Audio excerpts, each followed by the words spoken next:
Assalamualaikum warahmatullahi wabarakatuh. Perkenalkan, nama saya Ferry Rosalinda, NIM 2030108060. Saya dari jurusan BK semester 5. Baik, di sini saya akan menjelaskan tentang materi tohara. Yang pertama yaitu pengertian tohara menurut bahasa dan menurut istilah. Menurut bahasa, tohara adalah suci dan bersih. Sedangkan menurut istilah syara adalah suci dan bersih dari hadas dan najis. Yang kedua yaitu pembagian najis dan cara mensucikannya. Najis itu terbagi atas 4 bagian. Yang pertama yaitu najis ma'fu anhu, yaitu najis yang dimaafkan, yaitu darah binatang yang tidak mengalir seperti darah nyamuk. Yang kedua yaitu najis mukhaffafa atau najis ringan, yaitu BAK bayi laki-laki yang belum berumur 2 tahun dan belum pernah memakan segala sesuatu selain ASI. Yang ketiga yaitu najis mutawasita. Di antaranya yaitu segala sesuatu yang keluar dari dubur dan kubur, darah, nanah, muntah, minuman yang memabukkan, madi dan wazi. Najis mutawasitah ini terbagi atas 2 bagian. Yang pertama yaitu najis a'niyah, yaitu segala sesuatu yang terlihat wujudnya. Di antaranya seperti BAB dan BAK. Yang kedua yaitu najis hukumiyah, yaitu segala sesuatu yang tidak terlihat wujudnya tetapi dia ada, seperti bekas kencing yang sudah kering. Yang keempat yaitu najis mughalaza atau najis berat, yaitu segala sesuatu yang berhubungan dengan anjing dan babi. Selanjutnya yaitu cara mensucikan atau menghilangkan najis tersebut. Yang pertama yaitu dilihat dari najis berat. Itu wajib dibasuh 7 kali dengan tanah atau air dicampur tanah. Yang kedua yaitu najis ringan, yaitu dengan cara mempercikkan air ke tempat yang terkena najis.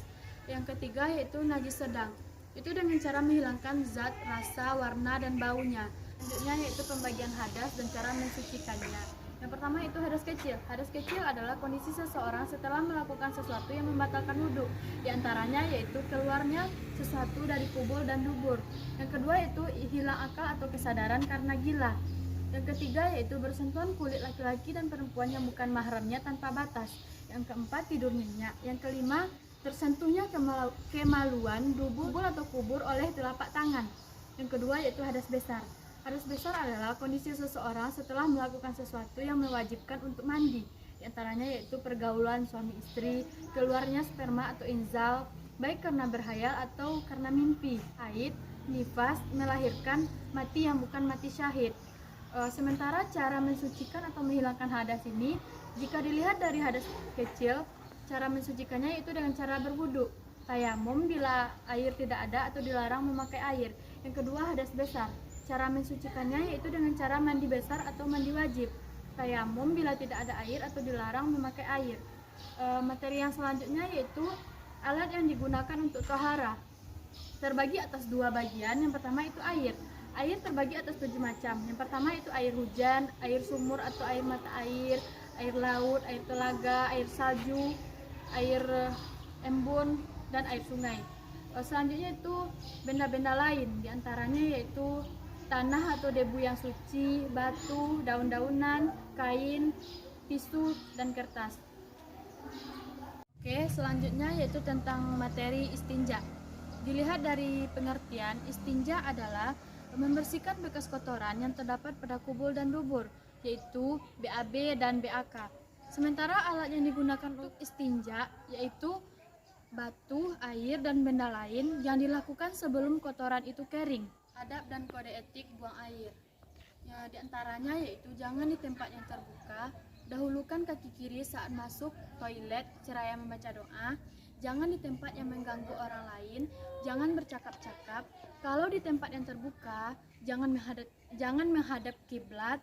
Selanjutnya yaitu jangan membawa ayat Al-Quran, tidak menggunakan tangan kanan tak kala cebok untuk menjaga kebersihan, jangan buang air besar di air tenang atau tidak mengalir, jangan buang air di lubang-lubang ini, kemungkinan ada makhluk di situ. Hendaklah membaca doa ketika masuk dan keluar kakus. Doa masuk kakus. Bismillahirrahmanirrahim.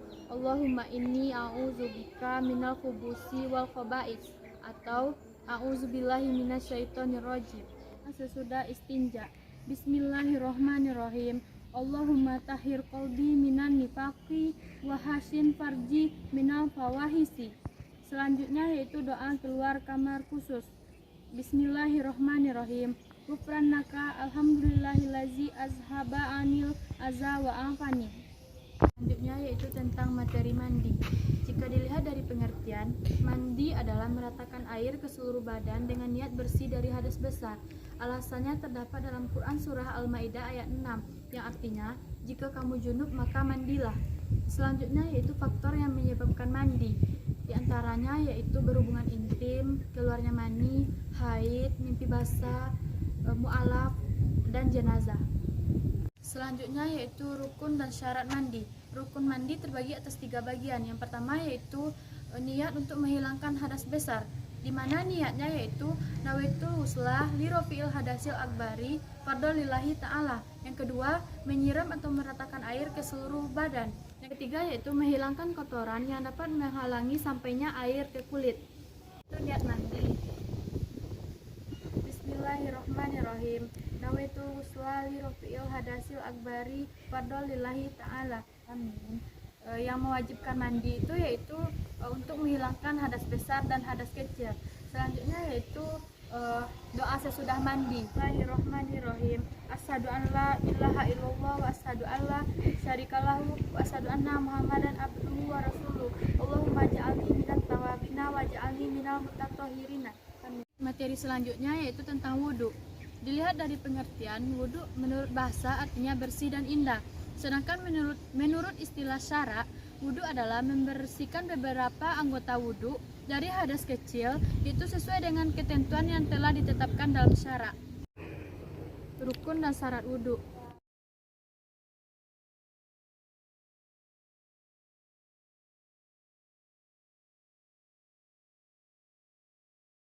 Syarat sah wudhu ada 6. Yang pertama, Islam dapat membedakan baik buruknya pekerjaan, tidak berhadas besar, dengan air yang suci lagi mensucikan, tidak ada sesuatu yang menghalangi air sampai ke anggota wudhu, mengetahui mana yang wajib atau fardu dan mana yang sunat.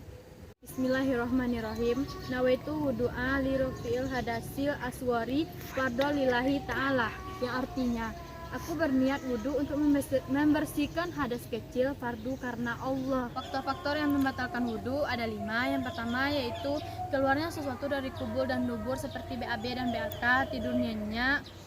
Yang ketiga yaitu hilang akal atau pingsan seperti mabuk-mabukan, terjatuh. Selanjutnya itu bersentuhan kulit laki-laki dan perempuan yang bukan mahram. Dan yang terakhir yaitu tersentuhnya kemaluan sendiri seperti dubur dan dubur oleh tangan ataupun jari-jari. Doa sesudah wudhu. Bismillahirrahmanirrahim.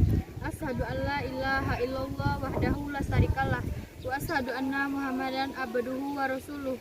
Allahumma ja'alni minat tawabina wa ja'alni minal mutatahhirina wa ja'alni min ibadikas sholihin. Amin.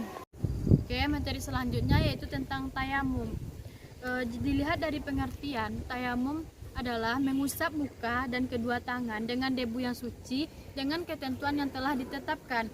Selanjutnya yaitu tayamum ini dapat menggantikan wudhu dan mandi untuk seseorang apabila tidak dapat menggunakan air dengan syarat yang telah ditentukan.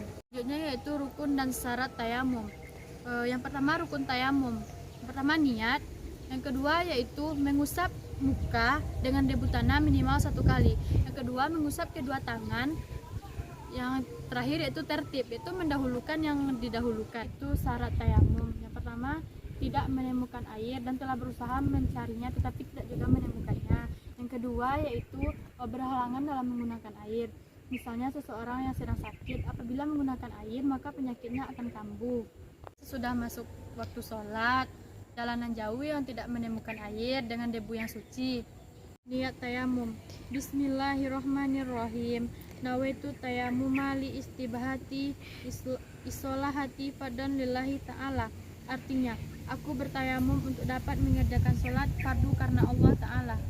Hal-hal yang dapat membatalkan tayamum, yang pertama itu menemukan air, buang air besar, buang air kecil, haid, mu'alaf.